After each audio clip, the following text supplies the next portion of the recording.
Tawakal. Anugerah Allah sungguh sangat amat melimpah pada manusia, yang antara lain berupa kemampuan fisik material, psikis, intelektual, dan spiritual, raga dan nyawa dalam satu waktu dan satu peristiwa secara keseluruhan dapat dimanfaatkan. Namun manusia tetap manusia. Dia memiliki keterbatasan, kekurangan, kendala, dan kelemahan. Manusia yang diciptakan lemah. An-Nisa 28. Dibatasi kekuatan dan kemampuannya, dibatasi usianya, dan dibatasi segala aktivitasnya. Kelemahan tersebut tampak ketika manusia mengarungi perjalanan kehidupan. Sunnah Allah yang tidak akan hilang dari alam semesta ini. Untuk menutupi kekurangan dan kelemahan ini, manusia membutuhkan ciptaan lain, makhluk lain, atau benda lain, sehingga kemaslahatan hidupnya tercapai, baik dalam aspek fisik maupun psikis. Dalam kehidupan keseharian, contoh yang melekat pada diri manusia adalah memerlukan kebutuhan pokok atau hajat hidup manusia, yang sering disebut al-hajah al-asasiyah, seperti tersedianya air untuk mengobati rasa haus, makanan untuk menutupi rasa lapar, pakaian untuk menutup badan dari panas atau dingin, bahkan tempat berlindung seperti rumah.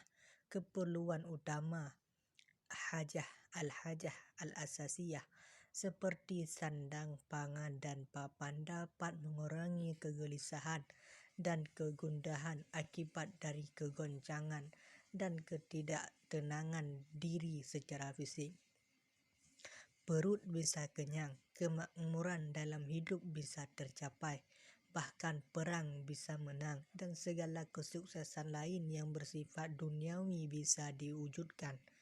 Namun demikian, terpenuhinya kebutuhan fisik saja belum cukup, maka kebutuhan rohani yang bersifat psikis berupa ajaran agama yang dapat membangkitkan semangat dan idealismenya amat diperlukan.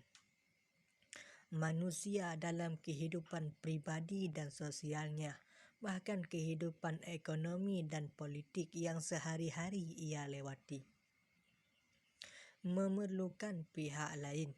Kekurangan dan kelemahan memaksa manusia memerlukan bantuan, sandaran, penolong, pelindung yang dalam bahasa sehari-hari disebut wakil. Dalam ajaran Islam, manusia dituntut untuk memiliki sifat tawakal. Hanya saja pengertian tawakal ini di kalangan masyarakat awam cenderung diartikan sebagai kepasrahan pada keadaan yang terjadi, sehingga banyak yang meninggalkan usaha dan bekerja dengan alasan bertawakal. Akibat salah pengertian ini, tawakal disalahgunakan menjadi kemalasan atau pengangguran, padahal kesempatan terbuka luas jika manusia mau berusaha sekuat tenaga.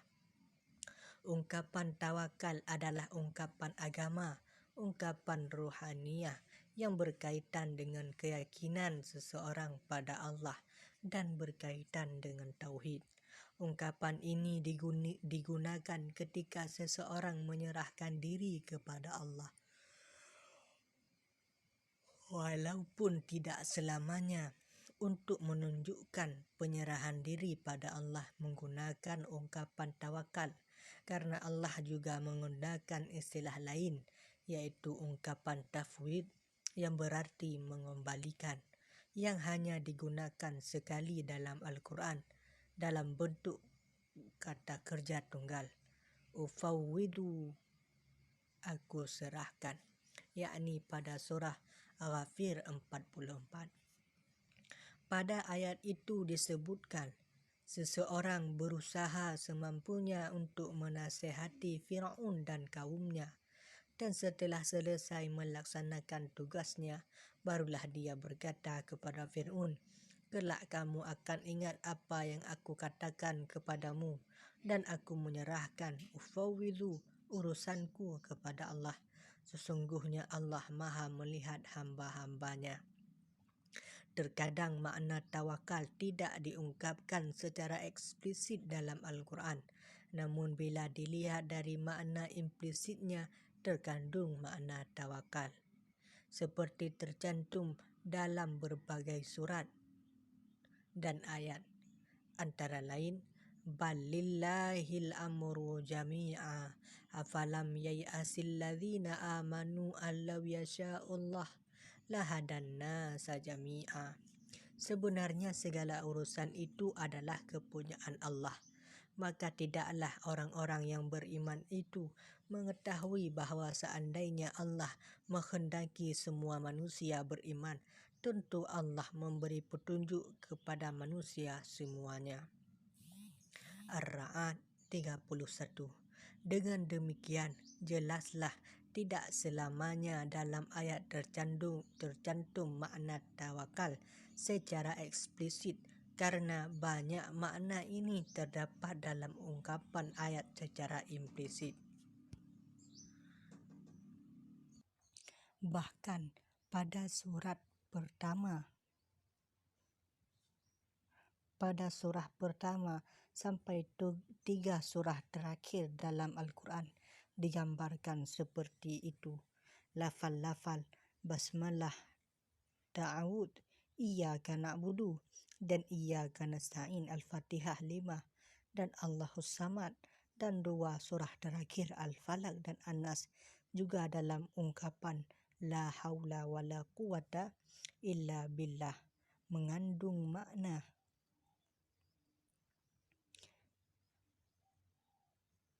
tawakal. Dari awal sampai akhir ayat Al-Quran menggambarkan ketakwalan kaum muslimin pada Allah. Jauh dari itu, pernyataan dan doa-doa Rasul banyak pula yang mengandung makna tawakal, baik eksplisit maupun implisit. Makna tawakal. Ungkapan-ungkapan wakil atau tawakal yang berasal dari bahasa Al-Quran ini telah digunakan dalam kosakata bahasa Indonesia. Walaupun belum jelas alasan mengapa para ahli bahasa dulu hanya mengambil dua kata dari akar kata wakilah ini. Bahkan salah satunya menggunakan ungkapan kata kerja perintah fi'il amar, yaitu tawakal, tidak kata benda masdar tawakkul. Hal ini tentu berkaitan dengan rasa, karena bahasa adalah rasa. Dalam Al-Quran banyak kata yang berasal dari kata masdar wakala dan wakil ini. Paling tidak ada sebanyak 80 kata dan tercantum dalam berbagai surat dan ayat. Sungguh banyak ungkapan tawakal dan yang seakar kata dengannya, seperti ungkapan wakala, wakil, mutawakil, wakala, tawakal, tawkil, yang dimaknai sebagai sesuatu yang diwakilkan kepada orang lain sehingga yang lain menjadi sandarannya. Ungkapan wakil misalnya digunakan dalam bahasa Indonesia khususnya ketika seseorang menyerahkan suatu tugas kepada orang lain yang dipercaya olehnya. Dalam konteks politik di Indonesia dikenal istilah DPR, Dewan Perwakilan Rakyat, karena seseorang menyerahkan atau mewakilkan kepadanya agar menyampaikan visi dan misinya.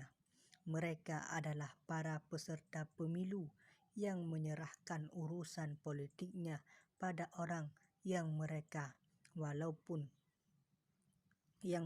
percaya, walaupun ada kalanya para wakil tidak memenuhi harapan yang mewakilinya. Dalam bidang bisnis dikenal istilah wakalah yang diartikan agen, seperti wakalatul anba. al-wakalatu lisiyasah, dan lain-lain. Dalam bidang hukum, kata wakalah digunakan untuk mewakilkan problem hukum atau suatu perselisihan ketika tidak bisa diselesaikan antar individu. Lalu seseorang menyerahkan persoalan tersebut kepada yang mewakilinya. Pengacara, misalnya, adalah wakil untuk menyelesaikan perselisihan. Dalam hadis Nabi banyak diungkapkan tentang wakil atau perwakilan, sehingga memunculkan istilah wakalah. Dalam bidang politik kenegaraan dikenal juga wakil dari jabatan tertentu seperti wakil presiden, wakil gubernur, wakil bupati, wakil wali kota, dan lain-lain. Makna bahasa dan istilah. Menurut para pakar bahasa, tafsir, dan tasawuf, istilah tawakal amat luas cakupannya, baik dilihat dari aspek makna, bahasa, dan istilah maupun amaliyah. Sebagaimana dikemukakan berikut ini, Syekh Ibrahim Mustafa menerangkan, akar kata tawakal adalah dari kata wakala yakilu waklan wakulan. Artinya menerima sesuatu, menyerahkan, dan merasa cukup dengannya. Dikatakan tawakkalur rajulu bil amri, berarti menyerahkannya secara penuh tafwid dan merasa cukup dengannya. Ar-Raghib Al-Asfahani dalam Mufradat Al-Fadhil Quran menyatakan, at-tawkilu an ta'tamida ala ghairika wa taj'alahu naiban anka.